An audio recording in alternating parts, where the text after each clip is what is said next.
KD Chaudhari डाळिंब्याच्या वतीनं मी ज्यावेळेस बागेत जातोय त्यावेळेस आपण माल का विरळला पाहिजे आणि विरळून आपला काय फायदा होऊ शकतो. तर ज्यांची बाग ज्याची 80-90 रुपये मागितली, नंतर 100 मागितली, नंतर 110 मागितली, परंतु जे डगमगले नाहीत ते पुणे जिल्ह्यातील दौंड तालुक्यातील केडगाव चोपोला या ठिकाणचे ऋषी देशमुख हे बंधू आहेत. मला वाटतं तुमचं नाव योगेश देशमुख आणि ऋषी देशमुख. हे मागच्या वर्षी मी आपल्या बागेत योगेशराव आलो होतो.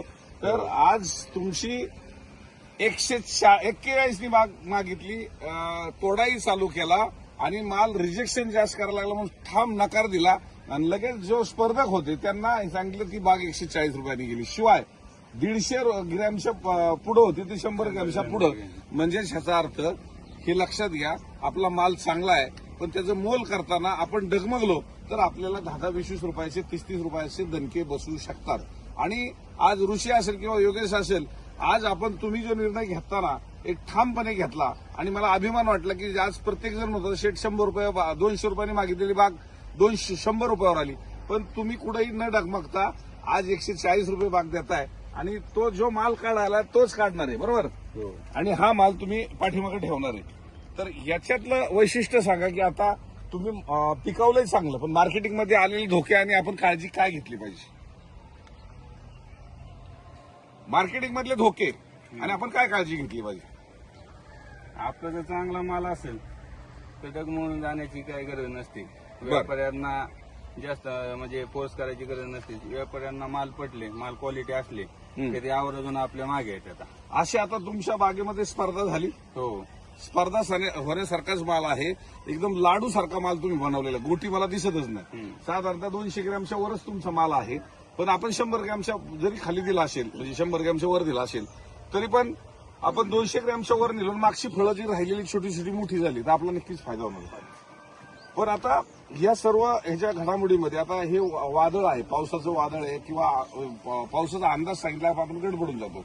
मग आता ह्या 2 वर्षापासून तुम्ही माझ्या संपर्कात आलेला आहे. म्हणजे भले मला माल पाठवा नका पाठवू, मी तुमच्या बागेपर्यंत आलेलो आहे. म्हणजे मी तुम्हाला माल पाठवा यासाठी आलो नाही, पण तुमचं मनोधैर्य वाढवण्यासाठी आलो. मागच्या वेळेस 165 दिली, तुम्हाला मी सत्कार करायला इथं आलो. आणि आज सुद्धा 100-110च्या बागा होत आहेत, आज दिल्या जात आहेत. पण तुमचं 140 रुपयाचं धाडस पाहता महाराष्ट्रातील शेतकऱ्यांनी जर अशा तरुणांनी जर आपला कमी देऊन भाव लॉस करून घेण्यापेक्षा आपला थोडासा लॉस होतोय का फायदा होतोय याचं धाडस करणं खूप गरजेचं आहे. म्हणजे एकंदरीत हे जे चित्र आहे ह्या 2 वर्षामध्ये तुम्हाला माल पिकवण्यात आणि मार्केटिंगमध्ये ह्या सातत्यानं काय अडचणी आल्या 2 वर्षात.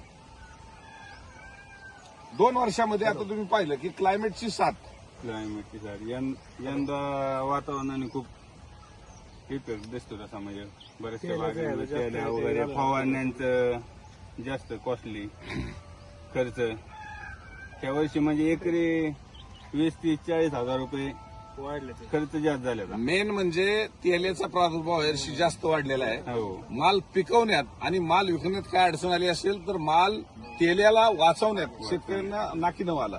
दुसरी गोष्ट, पाऊस कमी असल्यामुळे पाण्याचे प्रॉब्लेम बऱ्याचशा भागात आले.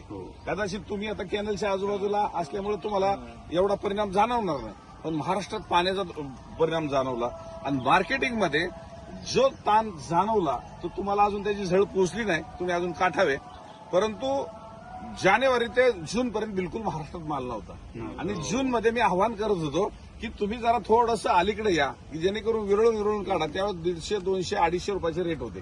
परंतु जुलैमध्ये एकदम बागा येणार अशी परिस्थिती या पावसामुळे झाली आणि थोपलेल्या बागा पुढे आल्या. आणि पुढे आल्याच्या नंतर आता आपण भयभीत होतोय. परंतु 4 दिवसाचं हे वादळ निघून जाईल हेही सातत्यानं मी सांगितलं होतं.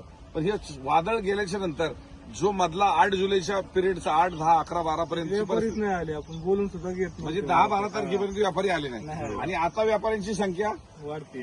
काल 4-5 व्यापारी घरी होते म्हणजे सगळे वन टाइम सगळे मागत होते. एक गाड्या मागू पाळी नेमकी त्या तडाख्यात सगळे व्यापारी चिखलात हिंडत होते. आणि हेच पिरियड असतो आपला धोक्याचा की 4 दिवस ह्याच्यात आपण जर घाबरलो आणि त्यावेळेस जर सौदा झाला तर ते लगेच सौदा तोडून गेला, ठीक आहे. पण त्यांनी जर 4 दिवस पुढे नेला तर ह्याचा होणारा फायदा आपल्याला का त्यांना. त्यांना मग आपण काय करायचं 6 महिने वर्षभर काय करायचं, फक्त कष्ट करायचे. आपल्याला पिकवता येते, मार्केटिंगमध्ये आपण फसतोय. मी आजही सांगतोय, उद्याही सांगेन, कालही सांगितलेलं मी मार्केटिंग अख्ख्या महाराष्ट्राचा माल विकू शकत नाही, पण मार्केटिंगला दिशा देण्यासाठी नक्कीच तुम्हाला अजून वेगवेगळ्या राज्यात काय चाललेलं आहे, आपल्या इथं काय परिस्थिती आहे आणि ह्याच्यापासून आपण थोडं सावध राहिलं पाहिजे हे सांगत आलो. म्हणून तुमच्या आता- व्हिडिओचा लय फायदा होतो. हा? फायदा होतो तुमच्या व्हिडिओचा. माणूस दम धरतो दम. आधार आहे. तुम्ही काल पोस्ट टाकली का माल दिलेली, मला सकाळी सिद्धटे करून एक शेतकऱ्याचा फोन आलता, हा हा किडींची पोस्ट पडली तुमचं माल मी जे आमचा संवाद झाला तो ऑडिओच्या माध्यमातून प्रसारित केला आणि त्या बागेत खरंच गेलाय का हे तुमच्या साक्षीनं पाहायला आलेलो आहे. तुमच्या साक्षीने काय एखाद्याने मला गेला माझा 150 गेला, जागेवर पण आपल्याला ताण नाही करायचा, पण आज खरोखरच गेलेला असेल तर दुसरा कोण जर 80, 90, 100 रुपयाला कंटाळत असेल म्हणजे द्यायची वेळ येत असेल तर आपल्याला घाबरायचं कारण नाही, म्हणून आपण बागेत आलो. परंतु ह्या सगळ्या परिस्थितीमध्ये आपल्याला ही पोस्ट तुमची व्हायरल ही सत्य का असत्य हे पाहणं पण माझं कर्तव्य आहे. बरोबर. आज तुमचा गेलेला आहे, पण उद्या तो रेट पुढं काय अजून वाढणार आहे, घटणार आहे याच्या आधारावरती ह्याच्या बोलण्यावरती साक्षीदार म्हणून जेव्हा तुम्ही बागायतदार बोलणार आहेत किंवा समक्ष तुमची कहाणी ही समाजापुढे आणणार आहे, महाराष्ट्रात जाणार आहे, ती खरी कहाणी.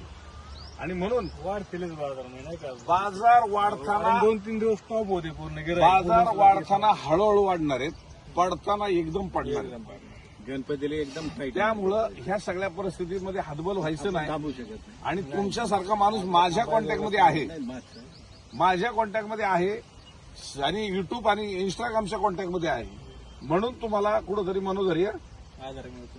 आधार मिळतोय.